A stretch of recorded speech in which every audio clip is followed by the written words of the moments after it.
কি করছিস? এই তো আমলকি খাচ্ছি। আমলকি কেমন খেতে? হেভি ভালো খেতে। ভালো খেতে? হুম, ভালো লাগছে? হুম, টক না মিষ্টি? মিষ্টি। মিষ্টি আমলকি? কই দেখি একটা খেয়ে দেখি কেমন মিষ্টি। নাও খাও।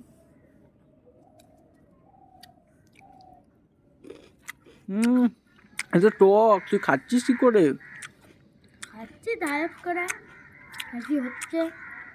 তুই নাকি বিয়ে করবি শুনছিলাম। হ্যাঁ শুনছিলাম করবো। কবে করবি? ওই তো 1 জানুয়ারি। 1 জানুয়ারি? ওই দিন তো পিকনিক হয়। ও পিকনিক হয়, একেবারে মিটিয়ে দেবো সব। তাই? তা মেয়ের বাড়ি কোথায় বেকা? ও জাপানে। তাই? হুম, তা মেয়ে আলাপ হলো কোথা থেকে? ও ফেসবুক থেকে আস্তে আস্তে হয়েছে। ও, তা ফেসবুকে কথা ওদের বুঝতে পারিস তো? হ্যাঁ বুঝতে পারি। তা বেকা খাওয়া দেবি কি বউকে? জানো না জাপানের মেয়ে সাপ ব্যাং খায়। এমনি তো জাপানের মেয়ে নিয়ে আছি রাস্তায়, কত সাপ ব্যাং ধরে নিয়ে খাইয়ে দেবো। তাই? হ্যাঁ।